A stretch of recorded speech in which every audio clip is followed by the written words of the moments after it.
প্রিয় বন্ধুরা, ইন্টারনেট ছাড়া যেভাবে গুগল ম্যাপ ব্যবহার করা যায় আজকে আপনাদেরকে দেখাবো সেই বিষয়টি।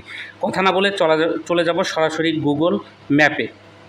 আচ্ছা, এখানে আমার গুগল ম্যাপ কিন্তু ফোনে আছে এবং সবার ফোনেই কিন্তু গুগল ম্যাপটা কিন্তু এইভাবে থাকে। আপনি যখন গুগল ম্যাপের ভিতরে প্রবেশ করবেন তখন কিন্তু একটি আইকন দেখতে পারবেন। আমরা একটু টুলগুলো নিয়ে নিচ্ছি।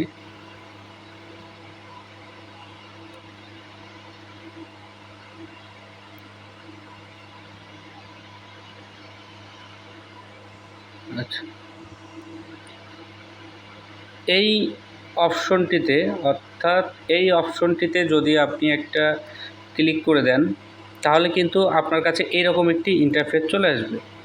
অর্থাৎ আপনার যখন এরকম ইন্টারফেস চলে আসবে তখন আপনাকে এখান থেকে অফলাইন ম্যাপ নির্বাচন করতে হবে এবং এখানে একটি ক্লিক করতে হবে। ক্লিক করে এরপরে আপনার যে অপশনটি আছে, এই যে সিলেক্ট ইওর ওন ম্যাপ, এখানে আপনি যদি ক্লিক করেন তাহলে আপনি কোন জায়গাটি সিলেক্ট করতে চান। আমি এখানে সিলেক্ট করে দিচ্ছি গাইবান্ধা এবং রংপুর।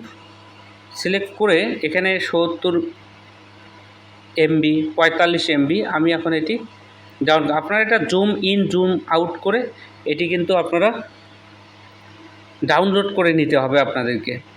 আচ্ছা, ডাউনলোডটা হয়ে গেলে তারপরে দেখবেন আপনারা অবশ্যই মজা।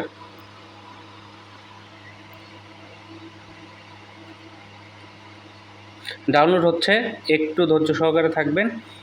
আপনার গুগল ম্যাপের মাধ্যমে কিন্তু আপনারা নিত্যদিনের চলাচলে আপনারা এক জায়গা থেকে আরেক জায়গায় যাওয়ার জন্য এটি কিন্তু খুব সহজে ব্যবহার করতে পারবেন। আপনাদেরকে বলে দেবে রাস্তা, কোন ট্রান্সপোর্টে যেতে আপনাদেরকে সেই স্থানটিতে কতটুকু সময় লাগবে, দেশে হোক বা বিদেশে। এটি কিন্তু খুবই কার্যকরী একটি অ্যাপ।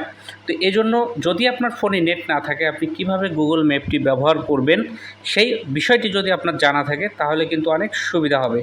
অর্থাৎ নেট না থাকলেও যাতে আপনি গুগল ম্যাপটির সঠিক ব্যবহার করতে পারেন এই ভিডিওটি, সেই জন্য অবশ্যই সাথে থাকবেন এবং এই পেজটিকে লাইক কমেন্ট করে দিবেন। তাহলে আপনার 100% আমার কিন্তু কমপ্লিট হয়ে গেছে। যখন আমার 100% কমপ্লিট হয়ে যাবে তখন কিন্তু আমার সামনে এরকম একটি ফাইল কিন্তু রেডি হয়ে যাবে। অর্থাৎ আমি যদি এখন এখানে ক্লিক করে দেই, দেখুন রংপুর এবং গাইবান্ধা। এখন আমি এখানে আপডেট করছি এবং দেখুন, এই দেখুন মজা। আচ্ছা, এখন আমার ফোনে কিন্তু নেট আছে, আমি নেট ছাড়া আপনাদেরকে এটি দেখাবো। আমি রিফ্রেশ করে দিলাম এবং এখন আমি নেট অফ করে দিলাম। আচ্ছা, এখন আমার ফোনে কিন্তু কোনো নেট নেই। তাহলে এখন আমি এটাকে কীভাবে ব্যবহার করব? আমি আবার গুগল ম্যাপে চলে গেলাম, আমার কাছে এইভাবে আছে। তো এখান থেকে আমি আবার ওইভাবেই এই অফলাইন ম্যাপে ক্লিক করব।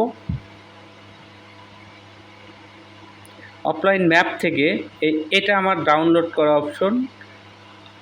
এখানে আমি যদি এখন ক্লিক করি তাহলে কিন্তু আমি খুব সহজেই এই জিনিসটা কিন্তু দেখতে পাচ্ছি।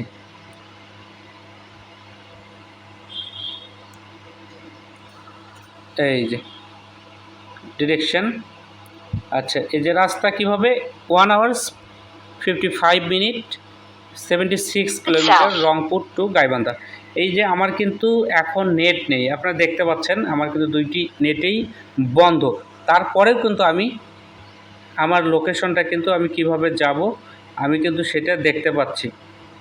তো ধন্যবাদ প্রিয় বন্ধুরা, আশা করছি সাথেই থাকবেন। ধন্যবাদ সবাইকে।